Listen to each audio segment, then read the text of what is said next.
Once toxins enter your cells, into the membrane, the mitochondria, even the edges of your DNA, there's no way back. No cleanse. No fix. No escape. This is the toxin saturation point. And it's far beyond what gene editing can reach. Try to patch broken genes? You might not cure a body. You might create a monster. This is not science fiction. It's biology. It's now. Welcome to the deep dive. Our mission today is, well, to sift through a stack of sources that really challenge one of the most fundamental assumptions we make about ourselves. That aging is simply about time passing. That's right. We are plunging headfirst into the science of internal toxins, how they build up, how they poison us silently, and why the ultimate thesis from these materials is that this process, once it really gets going, is nearly impossible to walk back. It's a difficult concept, definitely, but an essential one to grasp. We're basically acting as your guides through this material that defines, 4 specific entry points for these chronic poisons in our modern world. But the central idea, the one you really need to grapple with, is that shift in focus. Aging isn't just the clock ticking. It's presented here as a slow, methodical, toxic breakdown caused by constant saturation. Okay, so let's break this challenging idea down for you. We'll cover 3 main things. First, we'll identify those 4 primary gates where toxins get into the body.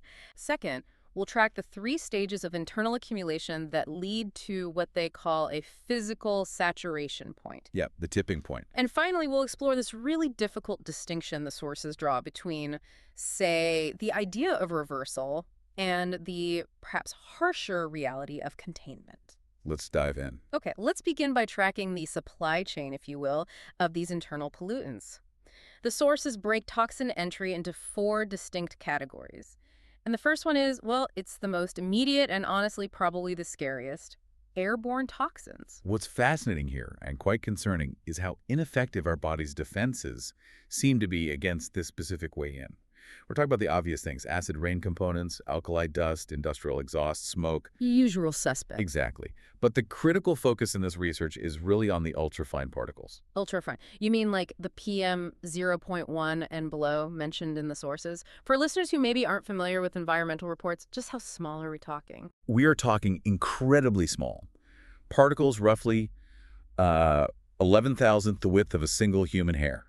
They're essentially invisible, not just to the naked eye, but critically, they seem to be invisible to our body's normal filtering mechanisms too. Wow. And the analysis from this material suggests these particles are the most significant source of toxins for the entire body, systemically speaking. Systemically. Why systemic?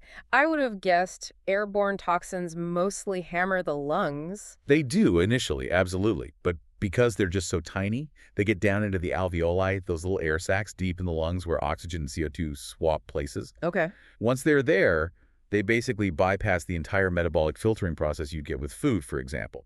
They just slip right into the bloodstream immediately. So they're circulating poison from the moment you breathe them in. Pretty much, yeah. It's direct access. Okay, that sets a pretty high threat level right from the start. Next up, we move into food and water toxins. Here, the sources suggest the impact is less instant, more about long-term buildup. What are the main culprits here? This is where we see that slow residue accumulation. In food, you're looking at things like pesticides, fertilizers, and specifically certain heavy metal residues. The sources really highlight lead, cadmium, and mercury. Right. And then in the water supply, the focus tends to be on things like chlorine from treatment, sometimes fluorides, and also microbial toxins that might survive the purification process. So if airborne toxins hit the blood almost instantly, where do these ingested toxins tend to settle? Do they also go everywhere? Not quite in the same way. They tend to accumulate more in the specialized filtering organs. So primarily we're talking about the liver, the kidneys, and the intestinal tract. This puts a huge amount of pressure on the body's metabolic machinery over time. It leads to this deep, slow deposition, really settling into those organs over decades, which is quite different from the rapid, widespread distribution you see with the airborne stuff. Okay, that makes sense. The third entry point is one we might, well, actively contribute to every single day without even thinking about it: dermal absorption through the skin. Yes, through pores and sweat glands primarily. So toxins just slipping in. I mean, if I rinse off soap or moisturizer pretty well, surely the chemical exposure is pretty minimal, right? That's what most of us assume, yeah. But the sources, they paint a different picture.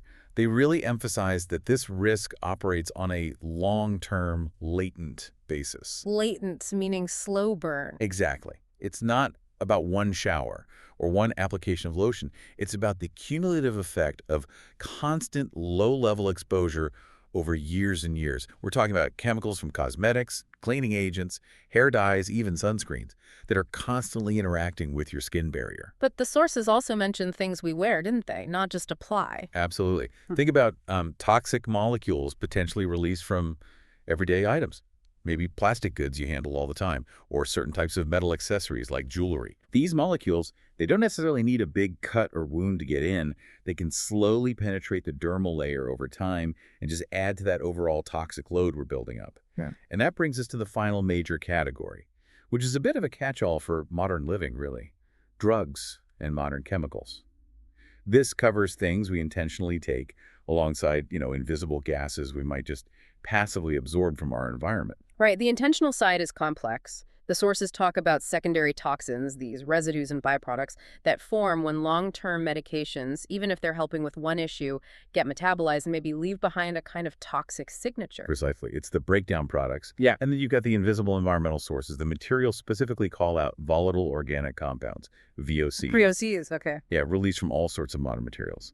Think about new furniture off-gassing, fresh paint, building materials, and, well, all the plastics that seem to encase everything these days, especially our tech. Ah, so that new car smell or the smell of a new carpet, that's basically VOCs. That's often a big part of it, yes.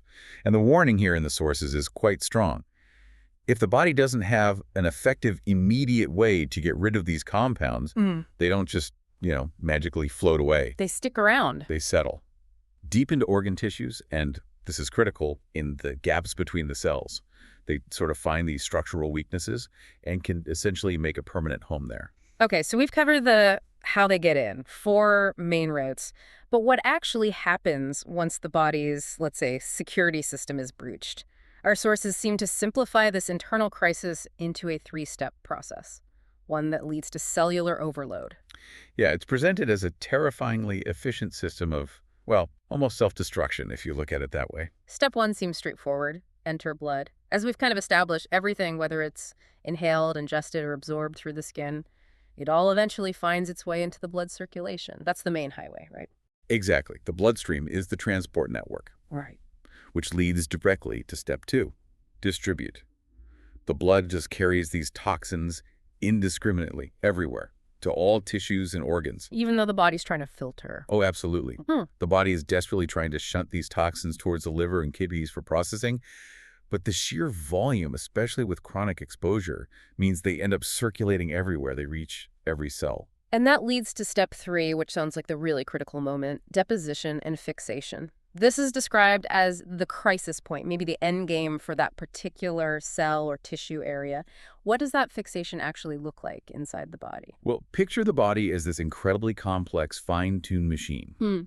Deposition, as described here, is like having fine corrosive grit slowly working its way into the tiniest gears and pipes, and eventually hardening, like cement. The toxins either manage to chemically combine with the cells themselves, altering their structure or function, or they just get physically lodged, stuck in the organ tissues in those interstitial spaces, the gaps between cells we mentioned. And they just build up. Their concentration gradually increases over time until they eventually hit what the sources call the saturation point. And that saturation point, that really brings us to the core, and I think the most challenging thesis of these sources.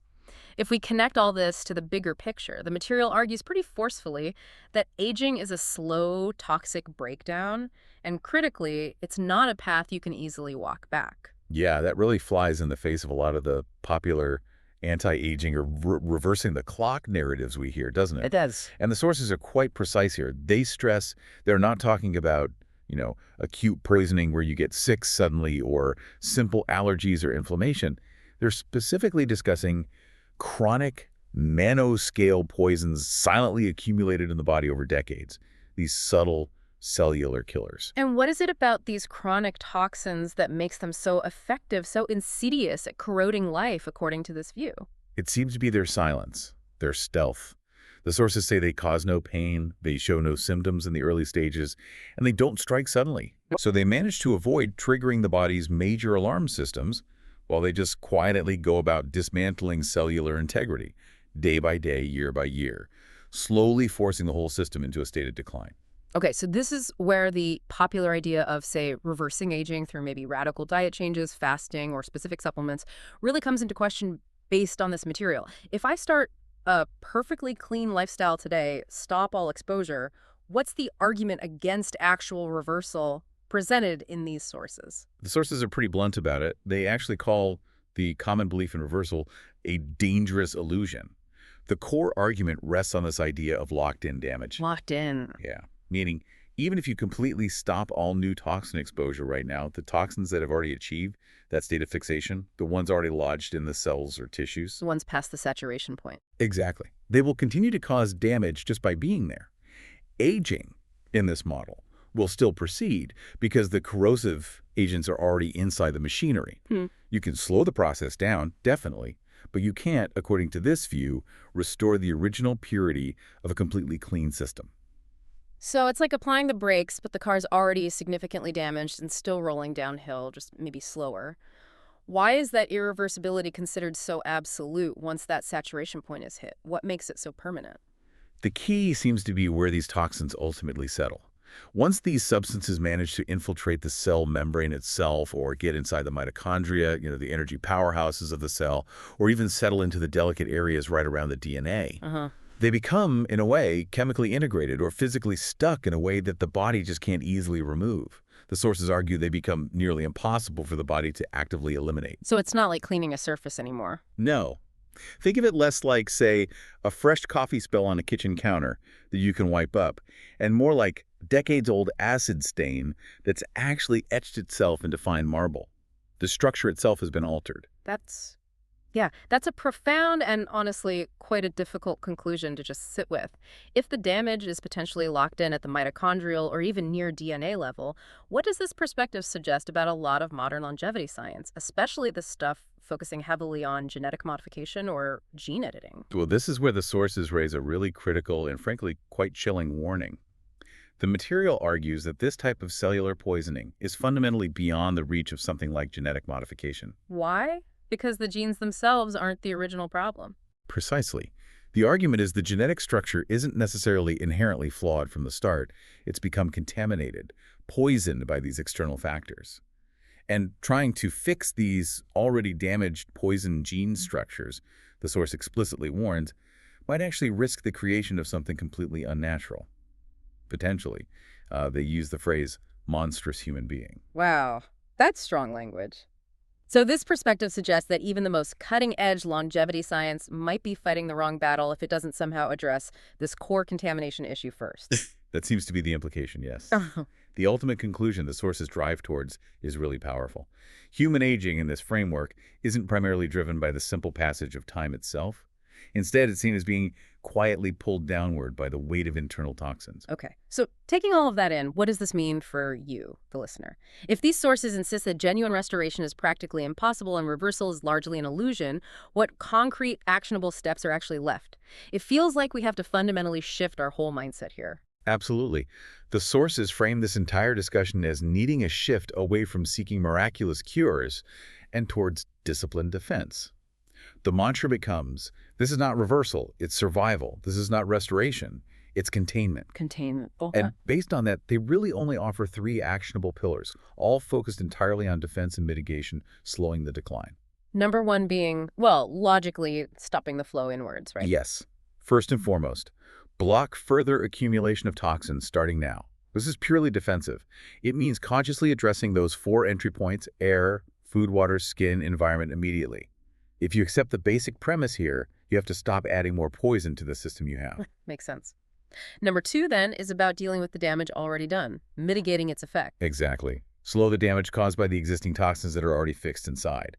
The sources are quite specific here, stressing this is best achieved via 3 core practices: prioritizing clean air, focusing on supportive nutrition, and ensuring deep restorative sleep. How do those help specifically? Well, clean air minimizes the extra inflammatory stress on blood that's already circulating toxins. Specific nutrition can help support the organs, like the liver and kidneys, that are already overwhelmed trying to manage the load. And deep sleep is highlighted as a primary time when the body undertakes its most effective, though still limited, internal cleanup and repair work. It slows that corrosive breakdown. Okay. And the final action, it sounded more like a preventative measure regarding sort of systemic failure down the line. That's right, prevent the failure of additional organs. This is essentially about triage. If, say, the liver and kidneys are already bearing the brunt of these accumulated deposited toxins, the focus has to be on proactively supporting them to ensure they don't collapse entirely, because their failure would obviously rapidly accelerate the whole system's decline. I see. The whole philosophy boils down to something simple but quite profound. Preserve purity. Protect your space. Wow. This was certainly a sobering deep dive today. We've identified those 4 main entry points: air, food, skin, and the modern environment. We've understood the 3 stages leading to that cellular fixation point, and we've definitely grappled with the difficult, challenging truth presented here.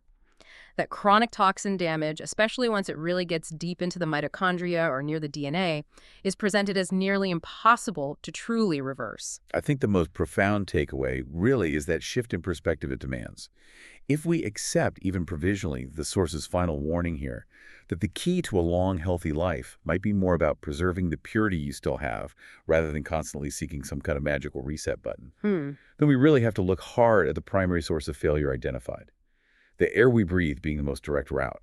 So perhaps that's the final thought for you, the listener, to mull over. If the most major and immediate source of these systemic toxins is indeed airborne, as these sources claim, and if preservation, not restoration, becomes the ultimate goal, what immediate, maybe even small change can you make starting today to better protect your space from that constant, invisible flow of those ultrafine, deeply penetrating particles?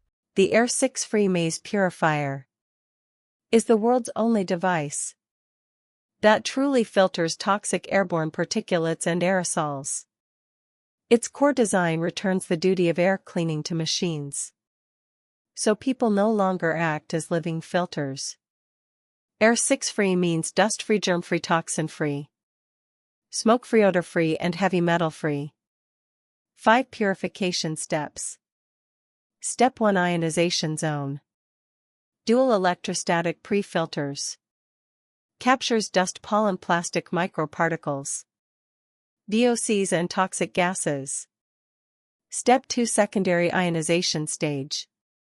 Neutralizes pathogens and toxins. Charges all remaining particles and aerosols negative. Prepares them for final capture. Step 3: Electrostatic collection maze box. The sacrificial black box permanently locks away ultrafine pollutants. Aerosol droplets lose water in airflow. Residual toxins deposit onto positive plates. Solidly plated, irreversibly fixed. Step 4: Maze effect. Forces airflow through repeated sharp turns. Nanotoxins collide with surfaces and are completely absorbed. Step 5: Output pure, toxin-free, pure air. System delivers the purest air on Earth. Dust-free, germ-free, toxin-free. Smoke-free, odor-free, heavy metal-free. Conclusion: this is more than a filter. It is the one true key to unlocking humanity's lifespan shackles.